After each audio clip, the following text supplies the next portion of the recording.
Someone's watched the entire Elevator trilogy. Kay Jewelers speaks, and I share a story about Billy Bob. That's right. All of this and more on this week's episode of How Did This Get Made? Last Looks. Hit the theme. Well, if you made a call to chat with Paul just to ask him what you wanted to know, or maybe just kick back, sit back and relax, cause you want to hear an entertaining show. Sure, some things we forgot, whether you noticed or not, but now it's time to set the record straight. It's a mini episode, last looks, here we go. It's time for How Did This Get Made? Ho, ho, ho, and a Merry Kissmas and a Happy Blow Year to you all. Yes, hey everybody, it's me, Paul Scheer, and welcome to How Did This Get Made? Last Looks, where you, the listener, get to voice your issues on Merry Kissmas, a movie that Discord user Corgi Herder thinks should have had the tagline, "In an elevator, no one can hear you decline an unwanted sexual advance." Okay, I like it. I like it, Corgi. A little lengthy, but not bad. Thank you for that alt movie tagline, and a big shout out to our pal Rob from Long Island for that opening theme song, which was a cover of a previous theme done by the great Devin Helmer. So we're doing stuff here, people. We really are. We're referencing ourselves, and we get it. Remember, if you have an alt movie tagline, submit it to us on our Discord at discord.gg/hdtgm. And if you have a Last Looks theme song, go to hdtgm.com and click Submit a Song on our homepage. Remember, just keep them short. 15 to 20 seconds is best. Now, coming up on today's episode, we'll be hearing all of your corrections and omissions on Merry Kissmas, and I will share an exclusive deleted scene from that episode. That's right. And if you want to watch the full episode in all of its video glory, it is still available for you to watch. Just go to hdtgm.com and you just click on the link and you can watch that. You could also watch the Deep Dive Holiday Special. It's a great bargain. And that show was incredibly visual, so I think you will enjoy it. In just a little bit, Jason and I will talk about some of our favorite TV shows, documentaries, and albums. Plus, I will reveal my #1 artist on Spotify Wrapped for the first and last time. And lastly, as always, I will reveal the movie for next week's episode. But if you watched last week's episode, I think you know what it is. People, we're so excited that you are with us. So let's get into it. We're going to break down everything we might have missed from Merry Kissmas. We had questions. We might have even missed a few things. Here's your chance to set us straight, fact check us, if you will. It is now time for corrections and omissions. That baby, Jason, June, Paul, they correct themselves, but they can't correct them all. If you got omissions, corrections with Paul, just pick up the phone and you give him a call. You give him a call, or you just give him a call. 1-800 if Paul asks, you can make a call. Thank you, Chris Purcell, for that theme song. Okay, let's go to the Discord. Fun Facts 47 writes, at the end, when Kayla arrives at the lobby of frustrated residents waiting to take the elevator, one of them says, "The elevator's stuck for good this time, and it hasn't moved in 30 minutes. Now, all of these people seem mobile enough to just take the stairs, but instead they decide that they'd rather stand outside just to use the elevator. I mean, any sane person wouldn't wait that long for an elevator if it regularly breaks down. I think they're just all waiting for the elevator since there's mistletoe in it, and they just want to have their own Kissmas miracle." Fun facts. I like that. Yeah, that was an odd choice because it's also like a residential apartment building. It didn't seem like everyone would be in the lobby in that moment. It didn't look like a giant building. But again, you're right. People are lazy, and this movie isn't afraid to show it. Lee Black writes, during the first scene that we see Dustin, his cousin is using a rolling pin on a pile of flour. Not dough, but flour. Now, you're right about that. I am looking at this image that is pulled. It's on the Discord, and it is shocking. Yeah, that is just, there's nothing underneath it. It is just a rolling pin on flour, and that ain't going to turn into dough. Wow. I guess they didn't have it that day, and they needed to close up with something.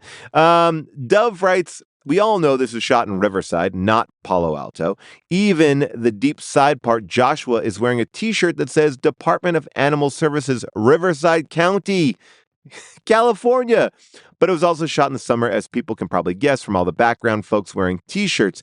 The animal shelter is decorated with red, white, and blue stars and flags, and the door of Mrs. Joyner's gift shop has posters on the door promoting 4th of July fireworks and summer concerts. Wow.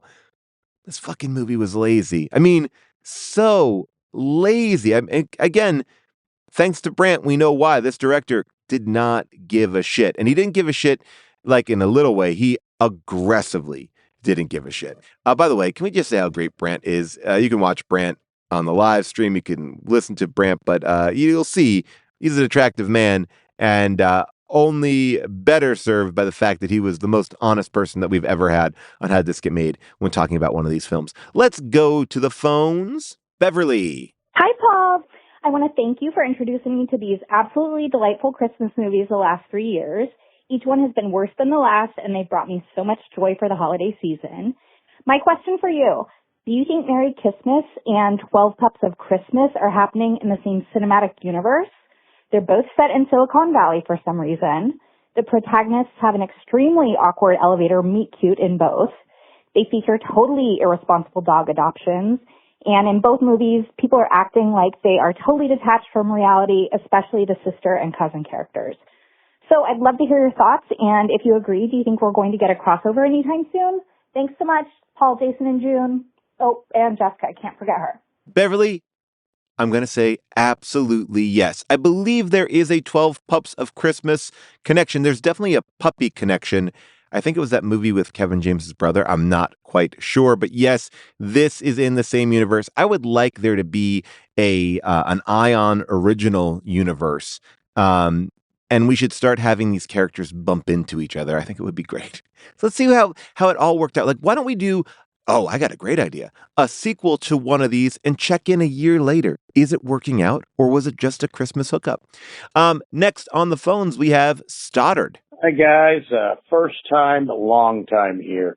The reason I'm calling today is because of your discussions about the Nutcracker and why it would be such a big deal and have the guy's name above there. And I think that's based on a New York production of the Nutcracker that was referred to as George Balanchine's Nutcracker. He was like a famous choreographer that made the Nutcracker more American and more palatable to modern audiences in the 50s. And most Nutcracker versions today all over the world still use his choreography.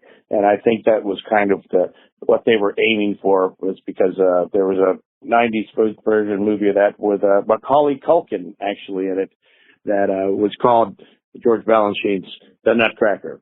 And also I wanted to point out that the woman who ran the gift shop is none other than Brenda from Highlander. So it surprised me that Jason did not catch that, because he seems like he probably would have seen Highlander at least as many times as I did, which is about 1 million times.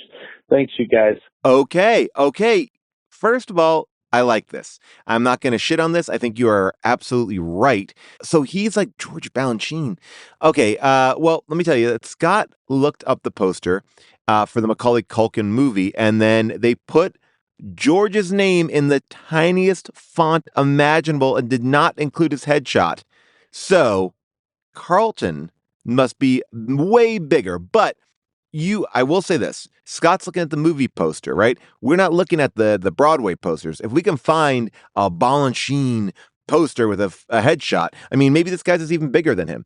Great call on the Highlander thing. I know that Jason has not seen that many Highlanders. I have. I had that information. I didn't bring it out because I was not wanting to get ridiculed by Jessica and June. Next up, Ashley from Ohio. Hi, Paul. I recently listened to your Merry Kissmas episode, and you guys had mentioned really quickly about the Leo diamond, and what was that? So I used to work for the headquarters of K Jewelers, who funded this movie. I worked there from 2005 to 2012, and I had hands-on experience with said diamonds. A Leo diamond is a cut specifically made by Leo Schachter, and it is only sold in the U.S. at K Jewelers and Jared locations. I just wanted to share that with you. I left in 2012, obviously, before this movie came out, but it still made me mad that they funded this shitty movie instead of paying their employees more money. But I just wanted to share that little fun fact with you. Thanks. Bye. Oh, Ashley, I'm so happy that you called in. Leo Diamond is cut by this guy. Like, that's what we want. We want him to cut our diamond. I mean, so are we saying that like McDonald's burgers are off of the cut or the style of burger that he, the founder, Ray Kroc, made? I don't know. I love all of this. And yeah, K Jewelers. Pay your workers, K Jewelers. Until then, we ain't buying any of your rings, your necklaces, whatever you sell. K Jewelers. K Jewelers. Do we have to bleep all those? I think maybe. But you get the idea. And finally, someone who doesn't even leave a name. Hey, Paul. I was calling in, and to Jason, if you were there as well, about this Merry Kissmas movie that just happened. As I have had the luck to have seen all of this trilogy, I just thought I would call in and give some additional information on what is really a bizarre set of 3 films. So you have A Christmas Kiss, Another Christmas Kiss, or Christmas Kiss 2, and then Merry Kissmas. So the first 2 are directly connected. The evil character from the first one comes back to be I don't know, say an Obi-Wan-like presence in the second film. It has a turn for the good. So the common line is, of course, that every single one of these movies involves mistletoe and an elevator. There is one of the people who is kissing the other person is always in a relationship. It was the dudes in the first 2, and then, the woman in the third one. Trend as a magazine and or company is a common theme as existing in all of these universes. The first movie, there is the whole mystery. Somehow someone has body glitter on their face and then someone can't tell who it is. So it's a bit odd. But after that, it just settles into this whole idea of people kissing an elevator. One of them is in a relationship. There is always the female character is always a workaholic type who has too much on their plate and is being underappreciated. And eventually has to, stand up for themselves. I did not actually finish the third one. I couldn't do it. I caught the first 2 years ago when before I had streaming, if I'm honest, and they were just kind of on cable, and I was randomly looking for a Christmas movie. So, yeah, that is a quick rundown on the bizarre trilogy of elevator kissing adultery movies. Thank you. Appreciate all that you do. All of you on the podcast, and have a great day. First of all, I want you to tell us who you are because I love that you have watched all of these. The body glitter? That's wild. This is great. I mean, man, oh man, all this makes me want to do is watch more Christmas films. And guess what? If you want to do that with us, you're in luck. All right, just stay tuned for a second. Back to the Discord. Unevolved Panda writes, was anyone else bothered by the fact that the first conversation between Carlton and Kayla is about how much Carlton loves Christmas and how he's overcompensating for childhood trauma, and then Carlton never discusses Christmas again? Also, what hotel decorates customers' rooms for Christmas? Is this something that I could also demand if I was producing / directing / choreographing a local production of the Nutcracker? Well, here's the thing, Panda. That hotel looks like, a mid-range hotel. It's definitely not the fanciest. And I believe that like probably the Four Seasons, they have some decorations in the lobby. And they probably will put like a little thing in your room, maybe a little mini tree or something, like a mini. I'm talking like, one that could sit on a table or like Merry, like Happy Holidays or something, some bullshit, but not like decorate. But look, Carlton is coming in. I would say his assistant would be responsible for that. And guess what? We've already established that his assistant, Kayla, is terrible at her job. She should have done it. Justice for Carlton and K Jewelers. All right. Ari Medes writes, why wasn't the Aerosmith song Love in an Elevator discussed? Well, look, we didn't directly discuss the song. But we did have a second opinion review that included the phrase soppy, soppy, gush, gush, which is, I think, the unofficial title of Love in an Elevator. Am I right? I think so. So I think that counts. And it wasn't Love in an Elevator, because I think Love in an Elevator is about, coitus, right? Am I right? I think I am. U Squared writes, Jason, folks, the bell sound in the scene with the whisper singing carolers was coming from Santa, who was standing around the corner. I don't buy it. I don't buy it, U Squared. I don't buy that bell was so is that bell coordinating with the carol? First of all, what are we arguing about? Clearly it was dubbed. So then they also had to add in the bell. And I don't think that Santa was dinging that bell. U Squared, I don't agree with you. I don't agree with you, but here's what I'm going to say. Just because I don't agree with you doesn't mean it's a great point. So many great corrections and omissions this week. And I got to tell you, there can only be one that is the best. And the one that I think is the best one, I think it has to go to the person who spent the most time in this world. And yes, while Lee Black pointed out a very beautiful idea of you can't make flour into dough, and Dove revealed all the Riverside connections, I believe that I want to give it to our anonymous caller who has watched all of the Elevator movies. You have spent the most time in this world, and for that we are grateful. And you get this theme from Rob from Long Island. Hit it! Congratulations, 'cause you win. You had the best correction or omission. Everyone here thought you were quite a hit, but in reality you don't win shit. Now, if you want to chime in with your own thoughts, you can. Every single episode is your chance to come in here and yell at us. Tell us that we're wrong, add a piece of information, bring up your job, like our friend from K Jewelers. Anything at all, we welcome it. We love it. Oh, by the way, you know what? We should send Ashley something. I mean, because Ashley got stiffed by K Jewelers. Oh, man. All right. Anyway, coming up next, you don't want to miss my chat with Jason, where I share a great story from when I worked with Billy Bob Thornton on School for Scoundrels. And as we talk about our favorite show, Landman. Stick around after the break. All right, people, you know that every week we release an old How Did This Get Made episode into our feed. I love these episodes. We recently released the Star Wars holiday special. Next week, we are closing out our holiday matinees with the Keanu Reeves, Drew Barrymore remake of Babes in Toyland with a very special message from Drew Barrymore herself. Make sure you're hitting that like and subscribe. You're following us on Apple Podcasts. It really does help the show. It really, really does.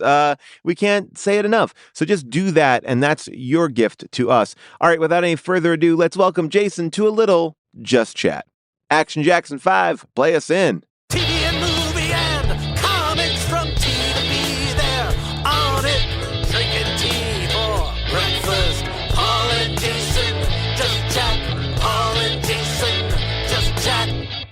Jason, I am about 19 days into my Taskmaster Advent calendar. I love it. It's so much fun. I love it. It is really perfect. I've called numbers. I've had to solve puzzles. I've done charades. It's so good. It is really a perfect encapsulation. And I will say, I know we haven't talked about the show, but my kids are talking all the time about you talking about this pervert bear. In the last episode, you were looking at a bear.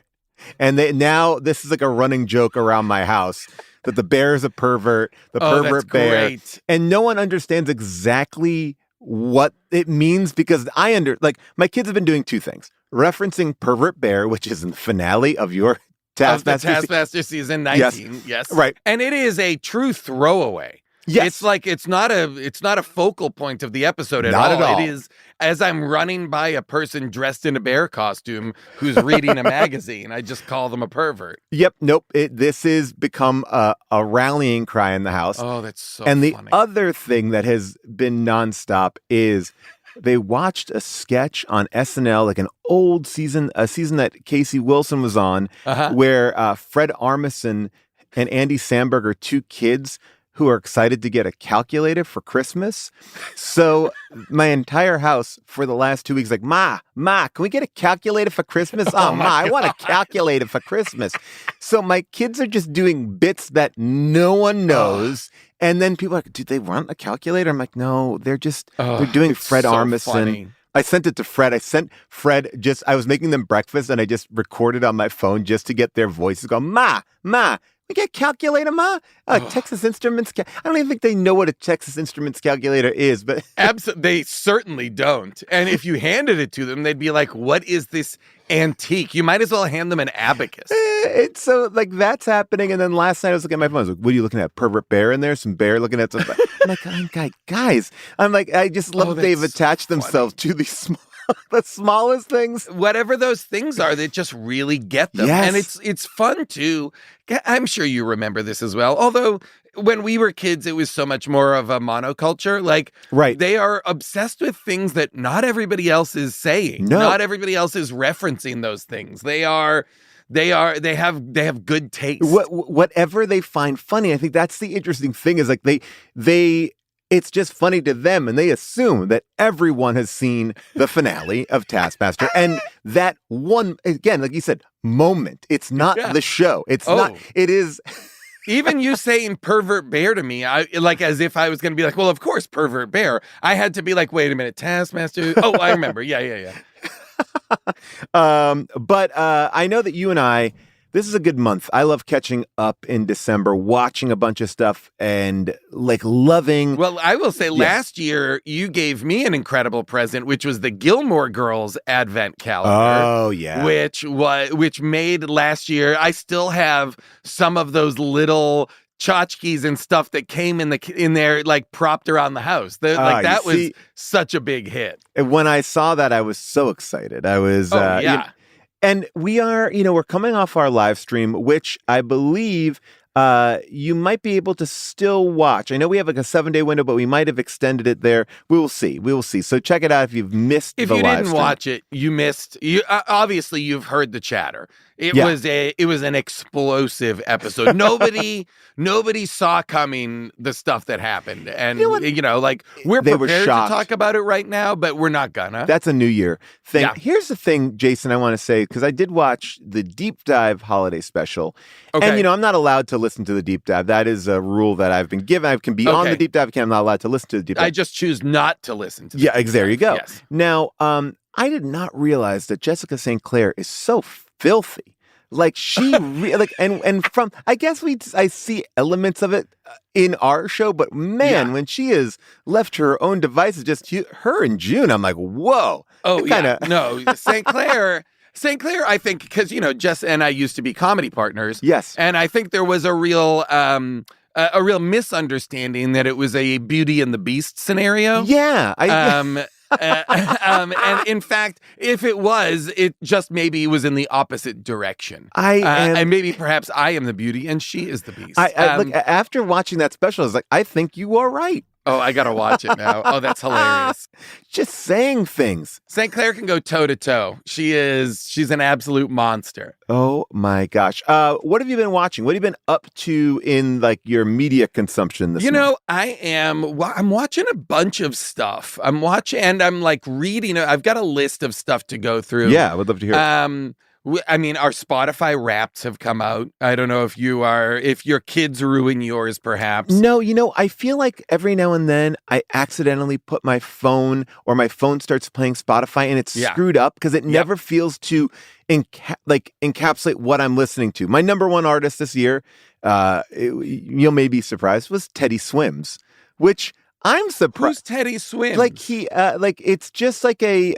Like this is like a pop act. Yeah, like he's this is like a I don't know. I mean, wait, we've got a Teddy Swims and a Billy Strings. Yeah, I mean, what are we doing?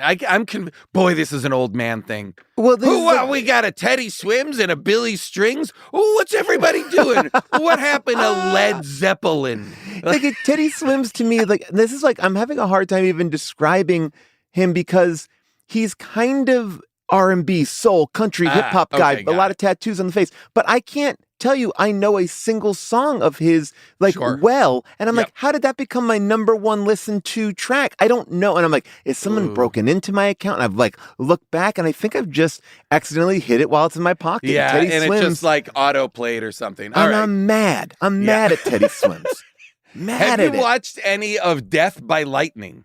No, what is that? The Netflix show that that our friend Nick Offerman is on, along with a lot of other great people. It's the show about the Garfield assassination, the President Garfield assassination, not Garfield the cat. Right. Oh, my gosh. Well, I mean, he has it coming. I mean, like, hey, how about try loving Mondays, buddy? Exactly. Super fun Death by Lightning on Netflix. Our friend Danielle Schneider, who we did our dinosaur improv tour with, recommended the Australian sitcom Fisk. Oh, yes. Right. Isn't it great? Also on Netflix and is fantastic. We loved Colin from Accounts. I feel like we talked about it before. But Fisk scratches that same itch. It's a great, hard, funny jokes comedy sitcom. It's so funny. It's about this like lawyer who has to work at like this like suburban law firm, and it's an Australian show. It's very, I don't know. She recommended it to me a while ago, and I watched it. I thought it was so fun. I want to get more into finding these like other countries' comedy shows, because it's like they can kind of be a little hidden. I feel like you can't. Well, that's how I felt about Colin from Accounts at the time. I was like, this should be a gigantic show. This is a absolutely gangbusters, hilarious, such a great rom-com setup, such great jokes. I thought they were fantastic. The two leads, Patrick and I think her name is Harriet. Great show. Colin from Accounts still available. But yeah, like what are those other shows, those other sitcoms? I feel like we know a lot about them when they come out of England, but less so if it's Australia, New Zealand, places like that. I agree. So if you've got a good one to recommend to us. Oh, yeah. Getting on that Discord. Oh, God, do we have to? I know. Well, it's going to have to be, it'll have to be there. You know, here's the thing I wanted to talk about just for a second, because I feel like you're the only person that I know that watches it, but holy shit. Landman? Oh, dude. Landman? I could talk about Landman. Landman is the greatest show of our time. I'm truly like, I need to get everyone together on this because it is great. And Andy so Garcia, far this season, there have been 4 episodes of Landman this season, and all of them together feel like one big just montage. Like, I don't know what's happening in this show, but I am captivated by everybody gets to monologue all the time. Oh, and here's the thing. Is this the season where they open up on the lawyer that he's got that kind of repartee with, where she's just like benching like a lot of weight? Like, I was like, wait, I did not expect 3 plates. this. Yeah, 3 she's plates. squatting 3 plates. I was like, yeah. And the only issue that I had right out of the gate, and I was a little bit nervous, season 2 starts off, and I really love the mother and daughter in the show. Ali Larder is fantastic. But I thought they made the daughter like aggressively, like almost like sketch comedy show dumb. Like she's like, they're giving her lines that are real dumb. Yeah, like she went from being like just like a young high school like not. I wouldn't use dumb as the first thing, and now I'm like, oh, now she a dummy. Yeah, it's shocking. I mean, I enjoy the hell out of it, but what a choice to be like, we're just going to write comedy here. Careens from mother and daughter getting elderly people at the nursing home drunk to like group of hunters dying from toxic gases leaking out of the earth. To like Andy Garcia with a cigar and a whiskey monologuing Andy Garcia. And monologuing. Everybody monologues all the time. And now in season 2, and did you see it's gotten picked up for season 3? Yeah. Thank God. I mean, by the way, Billy Bob has said he sees it as a 5-season show. And I'm like, great. He is having a blast. It is, all he does is react to circumstances in his life and world that are so enormous, and all of it is like, oh God damn, honey, I gotta go. I gotta hang up. It's as if, but he's juggling like such gigantic things but so casually. I love him in this. One of the things that's so special about this show is that when his wife calls him, she has a special ring for his phone.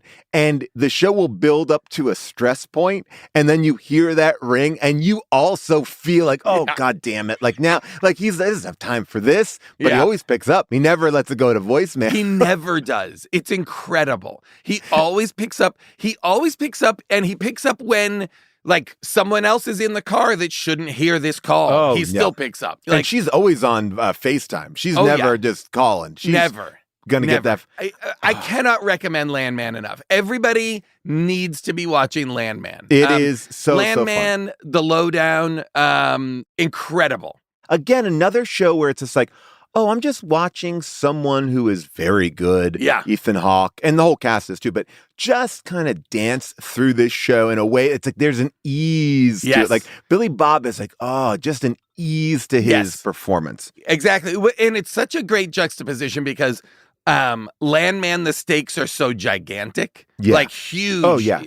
And The Lowdown, it's so much more personal. It seems so much smaller stakes, but nonetheless, Ethan Hawke's character is just going for it so hard. I love that show. I think I could tell you this story publicly because it doesn't paint anyone in a bad light. I had done this movie with Billy Bob back in the day, the hit classic, School for Scoundrels, as I always say, the only Todd Phillips movie that didn't make $1 billion.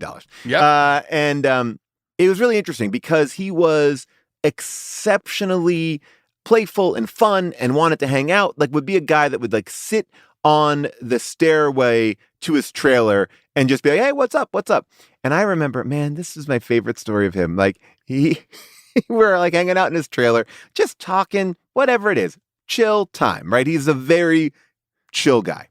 And it was like around Christmas. He's like, you know, we should everybody come over to the house this weekend. We have like a thing. And invited everyone to come and hang. And I would say maybe there was about a 15-second pause where like no one just like jumped in like, yeah, great idea. He's like, fuck it. Nah, I don't want. No, you know what? I'm not inviting any of you. Like he just got him like felt that pressure of I invited everyone, no one jumped at it, and I'm like, nah, I'm taking it back. No one can come. I'm not having it now. I'm not having it. Oh, that's so funny. And it was like such a sweet thing. Like, and then I was like, oh, I should have said yes. Should have said. Then I think all of us were nervous. Like, what is that going to be like to go over to Billy Bob's house? And also, like, is this a real offer? Is he being polite? You never want to be like, and now I'm at like the star's house. Does he want me here? It felt to me like it was just like an open thing. Like, hey, you should all come over to my house on Saturday. And we'd have to agree to it in the moment. But then we all missed our opportunity to go over to his house. Man, he was fucking cool. Oh, that's cool. I know I've talked about this with you a little bit, but right now it is streaming. You can get it. Hopefully it's not shut down by a cease and desist. There's a great documentary called Corey Feldman versus the World, directed by Marcy Hume. It was a documentary 10 years in the making about, this documentary filmmaker is embedded with Corey Feldman at a time in his life where he performs on the Today Show with a group of female musicians who are all dressed like angels, scantily clad angels.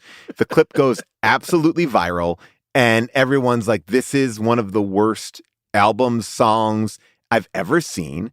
And because it's going viral and it gets on the top 40 because people are trying to find it, he decides it's a great time to go on tour. People want this. He doesn't see why the virality is happening. He just sees that it's going viral. So he goes out on tour, and this director embeds herself on this 8-city tour of Corey Feldman and the Angels. And I will just tell you, I was not expecting. I did not know where it was going to go. I don't want to tell you where it's going to go. And it is fascinating. Fascinating. Oh, that's great. Yeah, we talked about it the other night, and it sounds absolutely incredible. I cannot wait to watch this. I mean, 10 years, and that's the other thing too. It's 10 years old. Like it's like, and a real labor of love. But yeah, so that's a little bit great. there. I'm excited for that. I'll shout out a couple of other documentaries. I think the last time we spoke, I think I talked, I mentioned the Jeff Buckley documentary. Yes. The Garland Jeffries documentary, both terrific. How's the Jeff Garland documentary? All black and white. It's stills that are in black and white from a Leica camera. There's a documentary called Hobby. Okay. That is about board games. Oh, wow. That is fantastic. That I absolutely love. Ooh, I love that. It's called Hobby. The artist Greenhouse, who I've also mentioned on the podcast before, does the music, which is just an aside, and it's beautiful. But it's great. It's about how big board games, the explosion in board games. They talk to different people who are, go to conventions, who are making the board game makers. All the explosion in tabletop gaming that has happened in the last chunk of years is what this documentary is about. Do you do that at all? Because that's a thing that I was actually literally had this idea the other day. I was like, I think it would be fun to get a group of people together to do a board game night every 2 or 3 months. Cause it's I would love to play more games. It's just hard to get everybody on the same page and then also have somebody to let you in. How do you play these games? What do you do? I feel like I used to have a group that exactly was that. It was, and it wasn't all different games. It was kind of the same couple of games rotated through. And I think that post-pandemic, that group has kind of gotten scattered. Okay. It just doesn't exist the same way anymore.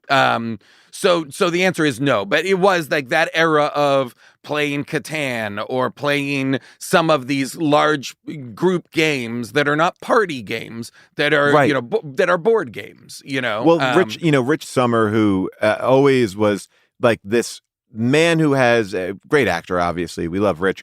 Had this great podcast for a while, actually on the old Wolf Pop. But this idea of he has this I hate the term man cave, but I can use that here. He's a man cave where it's just wall to ceiling games, and he knew all these games, and he was a great host, because I think part of that is you can get on board. All these games are relatively easy. You just need somebody to be here's how you do it. You just need somebody, because sometimes you look at these things and you're I don't know how to even begin here. Oh well, and because some of them are, I don't buy games that have a million little pieces. No. Because I'm this looks like it's going to be too difficult. I can't go more than 3 levels into a game's strategy. Right. I can't have big, gigantic, tons of little stuff. I'm out now, especially if it's oh, fuck, we lost the thing.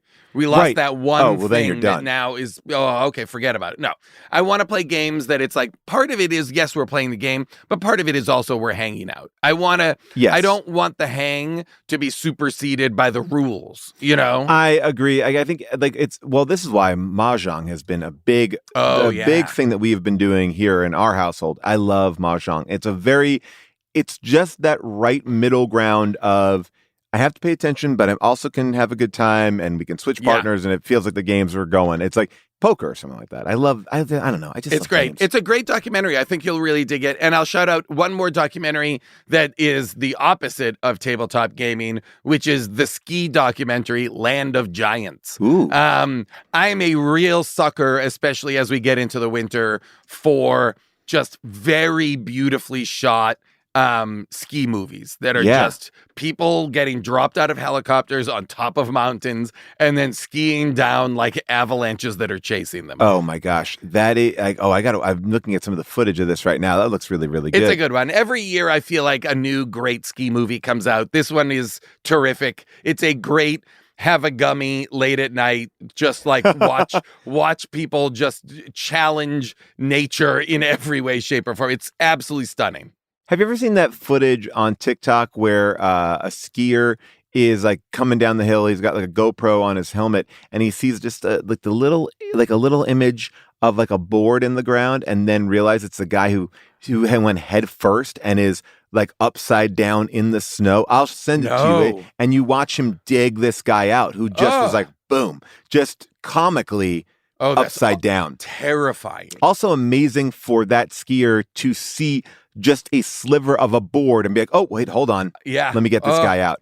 There's some video I just watched that Red Bull puts out a ton of this stuff. Yeah. And I'm so susceptible to it was on YouTube, and it was it's a guy who climbs up Mount Everest and skis down. Whoa. And that was crazy too. Like no oxygen assist, like crazy.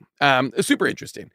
You know what I think you would very much enjoy in a very now I'm switching to audiobooks because we also we're talking about audiobooks recently. The audiobook, this is a book that the Action Boys have talked about multiple times on their podcast. So I got it, and it's Ileana Douglas's book, I Blame Dennis Hopper. Whoa, wait a second. Did not know about this. So fantastic and so funny and interesting, and Ileana Douglas has just such a hilarious her writing is great. She reads it herself. Her vocal performance is fantastic. And it's all stories that are based the reason it's called I Blame Dennis Hopper is she starts out the book by saying when the movie Easy Rider came out, her father basically had like a not a midlife crisis, but basically turned into Dennis Hopper's character from Easy Rider. Oh, and my God. started hanging around with other Dennis Hopper-esque guys. Oh, that's great. And like started living that life, man, and this man, and she does the voice so funny. Oh, wow. And her life kind of spirals out of control. They were like an upper middle class family, and they like just completely lose everything. And the chapters that are about this part of her life are fascinating, but then she becomes an actor. She's in, all these movies. So then the majority of the book is just her experience, her life in Hollywood or in, in film and TV, right. which is also super interesting. I gotta get that. Great listen. Okay, that is going on my list. Yeah, I think you'll like it. I've been listening to a lot of the Friedkin audiobook, a lot of like those, the Warren Littlefield one, like all these audiobooks about the business that are just great listens. They're fun. Like, they're always like, they go down so smooth. I'm listening to the Walter Murch book on tape, which is another really, one that Ben Rogers on Action Boys is very positive on. It's a very like technical in certain degrees, but then he's worked on so many things. So it's sort of like, it's a technical book where a guy who has worked on Star Wars and worked with the greatest directors. And it's a book for editors to a certain extent, but at the same time, it's very entertaining. So, I love it. All right. So can I give a couple? Yeah. I'm just going to shout out a couple of other things just because we're coming into the holiday season. So sometimes people are like, what can I buy the person that I love? Oh, yeah. Why not buy them comics? Oh. There is a new Hobtown Mysteries book. It is called The Secret of the Saucer. This is maybe my favorite ongoing series of graphic novels, the Hobtown Mysteries. The Cursed Hermit, The Case of the Missing Men. These are like, what if David Lynch wrote Nancy Drew Hardy Boys books? Ooh, I cannot recommend these enough. There's 3 of them. All 3 of them are 5 stars, incredible books, beautifully drawn, incredibly written. These are some of the best graphic novels of the last 10 years. I cannot recommend them enough. Get that. Our buddy Matt Fraction's new Batman book is fantastic. I gotta say, he did a solid for me. We were talking the other day, and he sent my kids some Batman books, and nice. I gotta say, I was as excited as they were. It was great. I love his Batman. It's a great book. I think you're right. It's like, and it's, I'd say go to find your local comic book shop, get in there, support. Yes. It's really important. It really is. It's such a good way to support local stores is to buy these books there. The Mike Mignola book from last year, Bowling with Corpses, is fantastic. Johnny Ryan has a new book. Great. I'm just shouting some stuff out because people are buying stuff. I have a full 3-part list on my Substack where I normally would go on Cool Ops add to cart and do a little Christmas gift recommendation. And I did like a 3-part thing there, so you can check that out. It's totally free. And Jason, I'll tell you, I don't know if you were a part of this, but Tom Bin sent me their messenger bag. Great. Me as well. And it's fantastic. I think it's called the Marathon Messenger Bag. I have signed off messenger bags. And I was like, I don't do it anymore. And then I got that and I went on a trip with it. And I was like, this rules. It's Yes. great. It really is If you good. love a shoulder bag, if you love a messenger bag, Yes. the new Tom Bin bag is incredible. I love it. Fantastic. If you don't mind, I'm just going to shout out Yeah. the new Snowcaps album, the new Bill Fox album, Resonance, the new Tortoise album, Touch, and our friend Mary Lattimore has a new album with the incredible singer Juliana Barwick. That record I cannot recommend enough. I think it is incredible. So that's a little bit of music. So that's and again, everything. Teddy Swims, make sure you're listening. Just like me.